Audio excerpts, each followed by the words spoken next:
शिव पुराण श्री शत्रुद्र संहिता 24वां अध्याय। पिप्पलाद चरित्र। नंदीश्वर बोले हैं महामुने, एक बार देवताओं और असुरराज वृत्रासुर में बड़ा भयानक युद्ध हुआ। वृत्रासुर ने सभी देवताओं को युद्ध में हरा दिया। तब सब देवता अपने प्राणों की रक्षा हेतु ब्रह्मा जी की शरण में गए। ब्रह्मा जी के पास पहुंचकर देवताओं ने उन्हें अपनी सारी परेशानियां बताईं और उनसे अपनी प्राण रक्षा की प्रार्थना की। ब्रह्मा जी ने कुछ देर तक विचार किया और फिर देवताओं से कहा, हे देवताओं, महर्षि दधीचि ने भगवान शिव की घोर तपस्या करके उनसे वर मांगा है कि उसकी हड्डियां वज्रसी कठोर हो जाएं। इसलिए तुम महर्षि दधीचि से उनकी अस्थियों को मांग लो।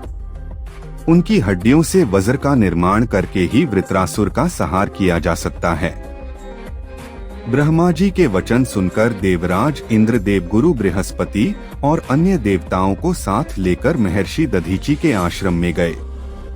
वहां पहुंचकर उन्होंने महर्षि को हाथ जोड़कर प्रणाम किया। देवताओं को अचानक इस प्रकार आया देखकर दधीचि ने उनके आने का कारण पूछा। तब देवराज इंद्र ने उनसे कहा, हे महर्षि, आप परम शिव भक्त हैं और शिवजी से मिले वरदान के कारण आपकी हड्डियां वज्र के समान हैं। मुने, हमें अपनी अस्थियां दान करके हमारी रक्षा करें, क्योंकि वृत्रासुर का वध तभी संभव हो सकेगा। महर्षि दधीचि ने मन ही मन सोचा कि परोपकार से बढ़कर कोई दूसरा कार्य नहीं है।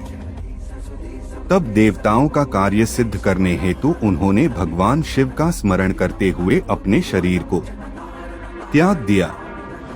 देवता उन पर पुष्प वर्षा करने लगे। जब इंद्र को ज्ञात हुआ कि महर्षि ने अपने प्राणों को त्याग दिया है, तो उन्होंने कामधेनु द्वारा महर्षि दधीचि की सब अस्थियां निकाल लीं और वे अस्थियां त्वष्टा को देकर उससे वज्रे का निर्माण कराने के लिए कहा।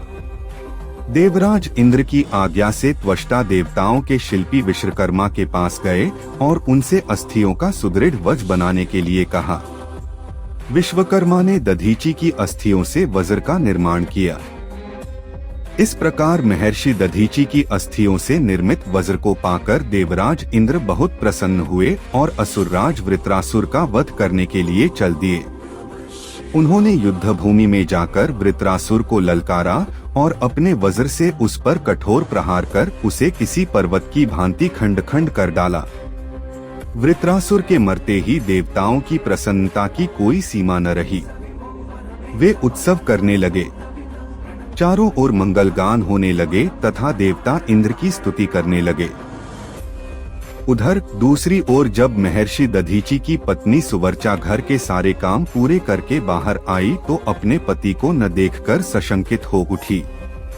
देवता भी वहां नहीं थे। उसे निश्चय हो गया कि उसके पति के साथ देवताओं ने छल किया है। सुवर्चा ने देवताओं को कोसते हुए पशु बनने का शाप दे दिया। अपने मृत पति के पास जाने हेतु सुवर्चा ने जब चिता में प्रवेश चाहा, तभी आकाशवाणी हुई है, त्रागे, तुम ऐसा मत करो, क्योंकि तुम्हारे उदर में महर्षि का तेज विद्यमान है। शास्त्र कहते हैं कि गर्भवती स्त्री को सती नहीं होना चाहिए। आकाशवाणी सुनकर सुवर्चा आश्चर्यचकित हो गई। उसने वहीं पड़ा हुआ एक पत्थर उठा लिया, जिससे अपना गर्भ विदीर्ण कर दिया। उसके गर्भ से एक महादिव्य शरीर वाला परम कांतिवान बालक उत्पन्न हुआ। वह भगवान शिव का ही रूप था। अपने पुत्र को पाकर देवी सुवर्चा बहुत प्रसन्न हुई, परंतु अगले ही पल उन्हें अपने पति का वियोग सताने लगा। सुवर्चा ने अपने पुत्र को चूमा और अगले ही पल उसे पिप्पल वृक्ष के मूल में लिटा दिया और बोली, हे पुत्र, तुम इसी वृक्ष के पास निवास करो और सभी मनुष्यों के साथ प्रेम का व्यवहार करो। यह कहकर सुवर्चा समाधि लेकर अपने पति के पास चली गई। देवी सुवर्चा समाधि लेकर शिवलोक पहुंची और अपने पति के साथ आनंद पूर्वक निवास करने लगी। उधर दधीचि मुनि के पुत्र को भगवान शिव का अवतार जानकर ब्रह्मा जी, श्रीहरि, विष्णु, इंद्र आदि सब देवता वहां आए और उस बालक को वहां पाकर बहुत प्रसन्न हुए। ब्रह्मा जी ने उसके जात संस्कार विधिपूर्वक संपन्न करके उस बालक का नाम पिप्पलाद रखा। उस समय देवताओं ने बहुत उत्सव किया, फिर अपने लोक को चले गए। पिप्पलाद बहुत समय तक उसी वृक्ष के मूल में तपस्या करते रहे और मनुष्यों के हित के लिए कार्य करते रहे।